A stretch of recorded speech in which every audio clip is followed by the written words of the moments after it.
Welcome back. Well, I have Jeff Parker here who is going to give us an update on a couple different things that pertain to the Ayers Hotel and some other interesting subjects that we're going to discuss. Well, welcome. Happy Monday. Oh, good morning to you. I appreciate it. Of course. Did you have a good weekend?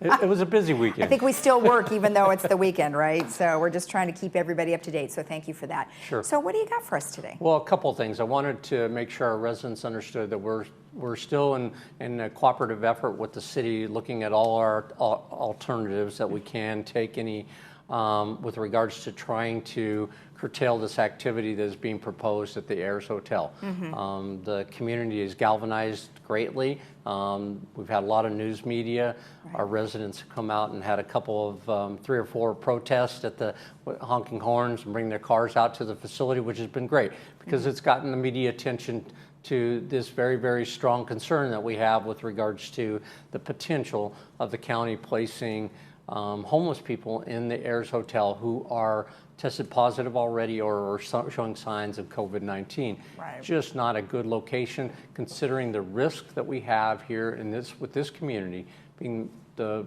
most densely populated high-risk community in all of Orange County relative to our age and people who are at high risk. Exactly, and we appreciate you giving us updates on that, and hopefully you'll have some additional information come Wednesday when you come back with us. Correct. So great.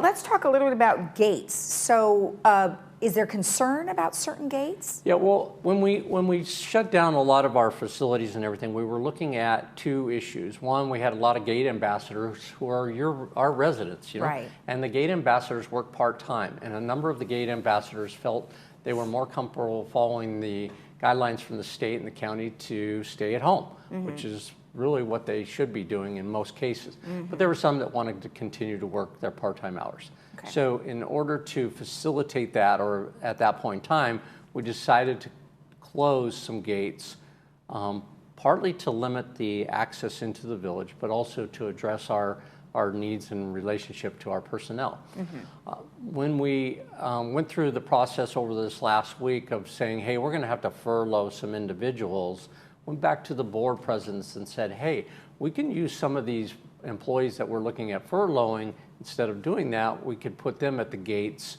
if they would work out with us. Right. In so doing, and maybe we could go back to opening those gates that have been closed, at least within limited time. Okay. So gates 3, 6, 8, and 9 are going to remain open from 7 a.m. to 11 p.m. starting Wednesday. Oh, okay. So there'll be, I think that'll help some residents who are concerned about public safety. How are they going to get into those gates? Mm-hmm. So again, 3, 6, 8, and 9 are going to reopen as of Wednesday.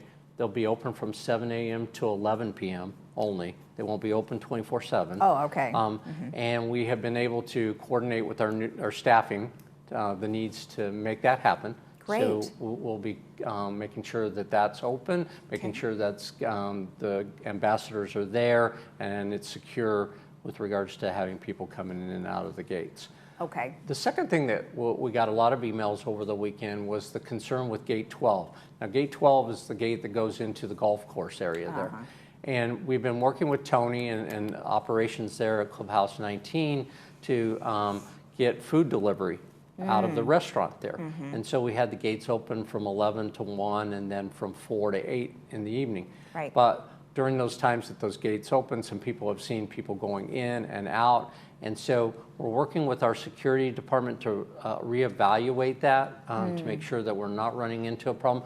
We're staffing it with not only the security, but also working with our recreation department to ensure that the access is just for that activity. Sure. If we can't control that well enough by the operation that we're doing, then we'll reevaluate that and see whether or not we're going to have to permanently shut that gate down. I see. But at this point in time, I want to let the residents know we're well aware of the reasoning for it being open, which is really to get people access to the restaurant for deliveries and pickup, and that's it. That's the only reason they should be in there. So we're going to work with security and our recreation department to make sure that the parking lots are maintained from that perspective. Right, right. Well, that's good because obviously people would still like to be able to go pick up their food. Exactly. But then you don't want the people who are spoiling it, and, to keep coming through. So stay out of that, that gate, gate number 12, to make sure it's only for 19th restaurant for pickup only. So, all right, very good. And then let's see.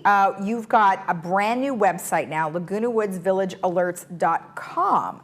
So why did you guys create a new website? What was kind of driving that? Well, a lot of questions have been coming in. A lot of information is being generated, not only nationally, statewide, federal, all the health regulations, all the information that we have that we're trying to get out. So we thought putting together kind of a micro website that would provide precise information to the community. It also will have all the TV6 interviews and everything on that website, so people can go directly to that and stay in touch. So if they're missing a live, they can go back to that broadcast. So it's really information based. We want to get as much information out to our residents as possible, and we thought this would be the avenue to best accomplish that. And you said that that's going to go live today. It's going to go live this morning, actually. Oh, this morning. Okay, great. So if you guys want to check that out, it's LagunaWoodsVillageAlerts.com, and then maybe tomorrow or Wednesday we'll go ahead and show them sort of what that looks like and how they can. Okay, well, good. Well, I'm glad you have all that information on there. Anything else? What else? No, I think, again, to the residents, thank you for your diligence in working on this and your activities. I just want to make sure that you understand that the city and the village are working together to try to stop this from occurring. And we're working all the alternatives to do that, and we hopefully will have some news for you later this afternoon.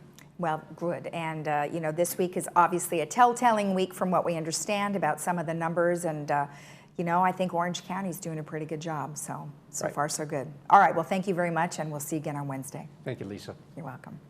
And remember, we will have more information for you, excuse me, in the next couple of days regarding the brand new website. Stay tuned, we'll be right back after this.